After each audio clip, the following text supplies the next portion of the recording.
Well, I am excited to start a new series on the end times. Dr. David Jeremiah wrote a wonderful book in 2019 during COVID about the signs of the times that I thought would make a wonderful study over the next few weeks. I think I could probably get 8 weeks that would help us to see what the Bible is saying in relation to what is happening today. Jesus said to the Pharisees, you can read the signs of the weather, like tomorrow it is going to storm or be hot. How is it that you cannot read the signs of the time?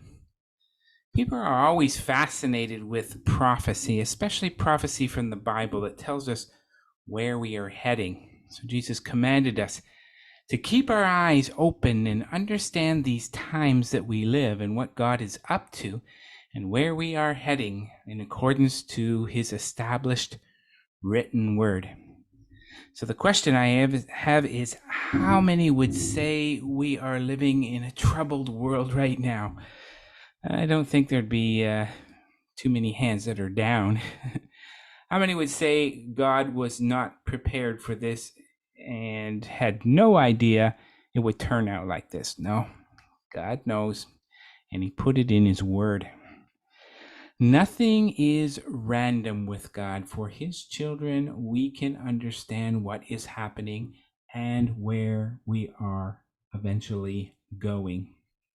So our future is secure and the outcome for us is good. So this study is primarily for those you love and care about. They need to know. They need to be prepared as well.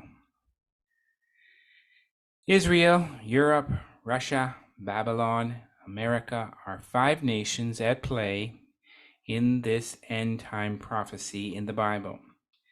Ezekiel the prophet tells us of a time when Russia will attack Israel, igniting the final and the biggest world war that the world will ever endure. When the Bible speaks of Babylon, the harlot, it is speaking of the world of finances and how dirty and corrupt our money will become, and all exchange of currency will be evil.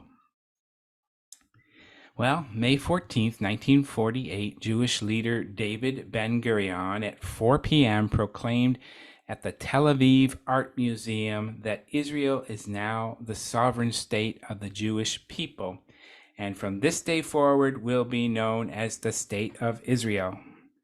6,000 miles away, 1 minute after that proclamation, President Truman signed an executive order recognizing the birth of a nation, the nation of Israel. Isaiah the prophet, 740 years before the birth of Jesus, prophesied in Isaiah 66:8, "Who has heard of such a thing? Who has seen such things? Shall the earth be made to give birth in one day, or shall a nation be born at once?" Israel was born in a day. God called Abram out of his homeland to bless him and give him a land we today call Israel.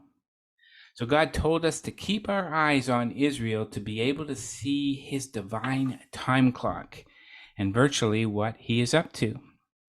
If we leave Israel out of our study, we are handicapped because everything God is doing has Israel at the center of it all.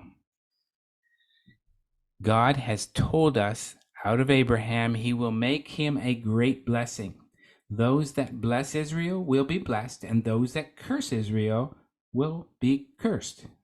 When we see anti-Semitism, we are seeing something that God has a curse on. In Genesis 12, 1-3, God made with Abraham an unconditional covenant, meaning that it was what God would do for Abraham, not conditional on anything Abraham needed to do for God first. So no provision was made for his covenant to be revoked. To establish a covenant, an animal would be cut in half down the center, and the two parties making the covenant would walk down the middle with the pieces of the cut animal on each side of them. In essence, What they were saying is, if I break covenant with you, may what has happened to this animal happen to me.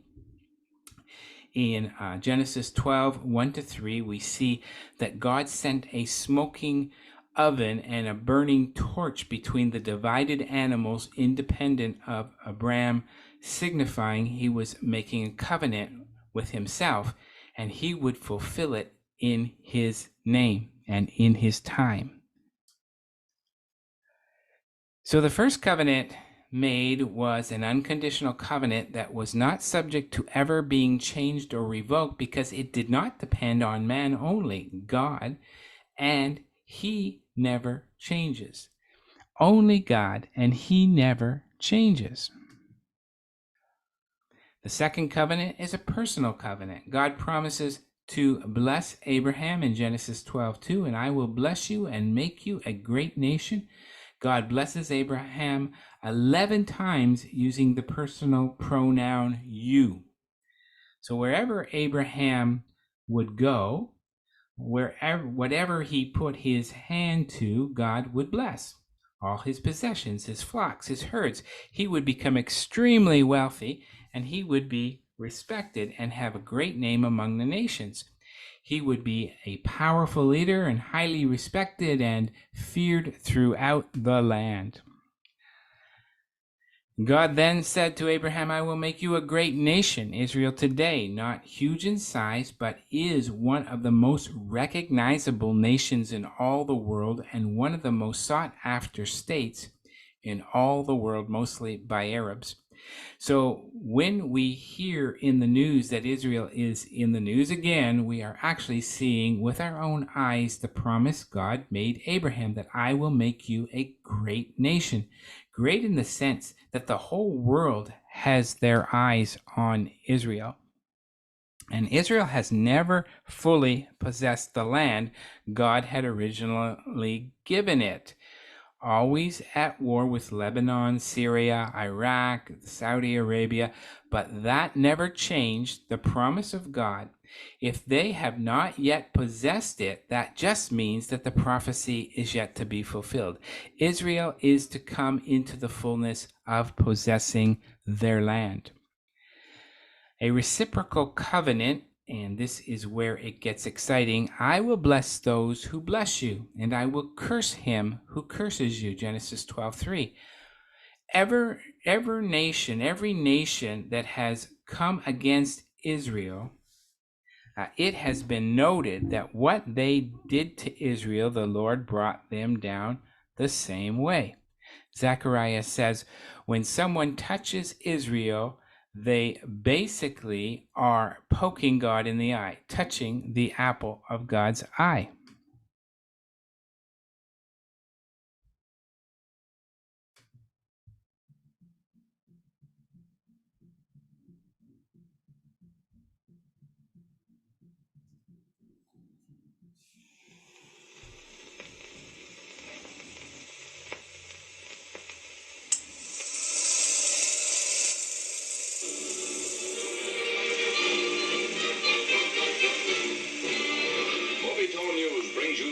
Incident to upset the chancelleries of the Muslim nations in the Middle East would not accept Israel's existence since its founding in 1948. They began amassing huge amounts of sophisticated weaponry and lobbying for the implementation of boycotts, divestment, and sanctions against the Jewish state.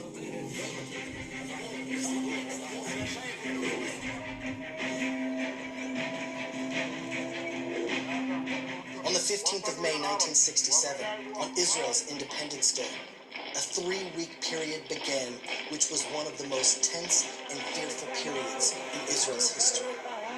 In direct contravention of international agreements, Egyptian leader Jamal Abdel Nasser removed the UN peacekeeping forces and began moving tens of thousands of soldiers and hundreds of tanks into what was the demilitarized Sinai Peninsula towards Israel's southern border.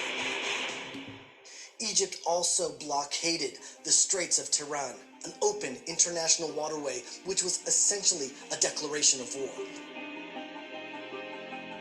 Israel turned to the nations of the world, primarily to the United States, for assistance against Egyptian aggression, But somehow, all Western countries decided to remain neutral. Very quickly, it became apparent that the promises were all but forgotten. Israel, with 2.5 million Jews, was left alone to face the might of the Arab nations. Egypt, Syria, Jordan, Iraq, and Lebanon formed a military alliance and began moving forces into Jordan towards Israel's borders. When the Arab countries realized that the world had abandoned Israel, many other Muslim countries were openly calling for the destruction of Israel. The will and means to murder millions of Jews were evident. Top IDF commanders expressed their concerns at the high price Israel was liable to pay in a war with the Arab world. Some military experts projected a toll between 20 and 100,000 lives. Israel prepared cemeteries all over the country, ready to accommodate many expected victims. Massive parks were prepared in Jerusalem, Tel Aviv, and other cities in case the cemeteries would have no more space. World governments, instead of defending Israel's right to exist, warned Israel continuously not to attack. However, the people of Israel had no choice but to go to war, to defend their country and their very existence. At 7:15 a.m. on June 5th, 1967, the IDF launched Operation Moked, Focus. Almost the entire Israeli Air Force was dispatched in a daring mission. Only 12 planes stayed behind. The risk of this operation was extraordinary, as the fighter pilots flew at an unprecedented low altitude of less than 20 meters above the ground. Egypt had the most advanced ground-air missile defense systems in the Middle East. Most of the Israeli jets were old and outdated French planes. If the Israeli jets would have been detected, many would have fallen, and Israel would have been left with practically no air force. And then, a miracle occurred. The most advanced Russian MiG jets that patrolled the airspace along the borders between Egypt and Israel were, for that one critical hour, grounded. Incredibly, at that very same time, the top commanders of Egypt, Jordan, and Iraq flew together to observe the Egyptian forces invading Sinai. The Egyptian officers had ordered all anti-aircraft units not to fire unless given a direct order as long as they were in flight. This created total confusion on the Egyptian ground as Israel struck exactly in that window of time. By 7:45 a.m., the high hand of Providence resulted in the Israeli Air Force reaching all the Egyptian airfields without even one plane being detected. More than 200 Egyptian planes, almost half of Egypt's fleets, were almost instantaneously destroyed, also bombing the runways and making impotent the mightiest air force in the Middle East. General Moti Hod, commander of the Air Force, said, "In my wildest dreams, I never would have conceived of such an incredible success." A second wave of Israeli jets were directed to Cairo to confront the remains of the Egyptian Air Force. And here, another miracle occurred, no less miraculous than the first. Even though Israel had lost the element of surprise and the anti-aircraft systems were operating with full capacity, Egypt was only able to hit one Israeli plane. The Israeli Air Force went on to destroy a total of more than 300 Egyptian planes, and every airfield in Egypt was neutralized. It was nothing less than a military miracle, seemingly impossible. And then, another miracle occurred. It was as if God hardened the heart of the Egyptian President Nasser, who continuously gloated about his glorious military victory over Israel. In the Arab media, President Nasser spoke of the end of Israel's air force and of the Egyptian tanks on their way to Jerusalem. Jordan, Syria, and Iraq believed these bombastic statements and wanted to join him in the great victory against the Jews. All the Arab air power struck simultaneously on multiple fronts. In almost any other scenario, Israel would not have been able to respond as quickly as it did. The timing was seemingly orchestrated to position Israeli jets exactly where they should be. Not in 6 days, but in 6 hours, the war was won. A biblical prophecy comes to pass as the forces of Israel sweep on in an astonishing triumph of strategy. After achieving air supremacy, her forces thrust like an avenging sword at the very heart of Arab self-confidence. And then, perhaps, the greatest miracle of all, a miracle Israel never expected: Jerusalem.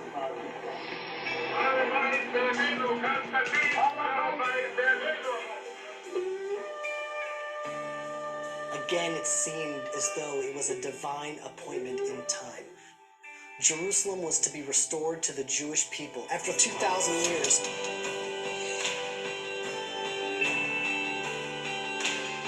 the enemies of Israel had twice as many soldiers as we did, 3 times as many planes, 4 times as many tanks. The odds were stacked against us on every military front. The love of Israel, self-sacrifice, and courage of the Israeli soldiers, combined with divine guidance and assistance, made these miracles possible. Yitzhak Rabin, then Minister of Defense, was given the honor of giving the war its name. He chose the 6-day war, recalling the 6 days of creation, as Israel too was created with the liberation of Jerusalem. As the center of gravity of the Jewish people has now returned to the land of our fathers, the Torah center of the world has once again returned to Jerusalem. The chief rabbinate of the state of Israel has established the 28th of Iyar, a day of Hallel and Hodayah, praise and thanks for the salvation of our people and the liberation and return of our capital, Jerusalem. Jews in Israel and in every country in which they reside come together in prayer and celebration. Similar to Hanukkah and Purim, it sometimes takes many years for the miracles to be fully recognized and celebrated. The Mizrahi World Movement is involved in massive community-wide celebrations across the globe, from London to Los Angeles, from Melbourne to Johannesburg to Chicago and Toronto. For 2,000 years, our hope never died. Our faith as a people never wavered. Wherever Jews were and whenever they prayed facing Jerusalem. Whatever happened the night before, whether it was the Crusades, the Inquisition, Muslim oppression, or Nazis in Germany, the next morning a Jew would wake up, dust himself off, put on his talit, face Jerusalem, and pray to come home, knowing somehow, some way, God would bring us back. This is our greatest celebration. To be alive in this generation, where the prayers of our fathers and mothers have finally been answered. To be alive and to take part in Jewish destiny. To experience miracles of divine providence, Bayamim Hahem, Bazman Hazeh, like in those days, but in our time.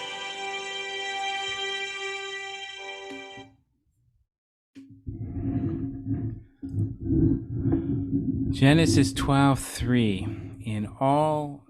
In you all the families of the earth shall be blessed. We are descendants from our spiritual father of faith, Abraham, and we are experiencing every good thing from God because of Abraham. Through Abraham, we can enjoy the Bible. We know our Savior, Jesus Christ. We enjoy the blessings that has come to the Gentiles. In Galatians 3:14, that the blessing of Abraham might come upon the Gentiles in Christ Jesus, that we might receive the promise of the Spirit through faith. An eternal covenant. God established an everlasting covenant. They will be my people and I will be their God. That's us. Being a covenant, it cannot be changed, negated, abrogated, denied, because for that to happen, God would have to deny himself. And that is impossible for him to do. How God deals with Israel affects us, and we are intricately connected to his covenant that he made with Abraham. So when we look at Israel, and after many, many nations attempting to wipe it off the face of the earth, we see a God who is faithful to his promises. We see a powerful God who has the same intentions for us. When Chief Rabbi of Israel, Isaac Halevi Herzog, called the White House, he told Truman, God put you in your mother's womb so that you would be the instrument to bring about the rebirth of Israel after 2,000 years. One of Truman's men reported that when he looked at the face of President Truman after the rabbi's statement, he saw tears running down his cheeks. Israel becoming a nation in 1948 is one of the most profound prophecies of the Bible, pointing us to that God is faithful to his promises, and we will keep his word for what he is still yet to come. Thank you for being with me for the first week of prophecy. Please stay tuned, more to come.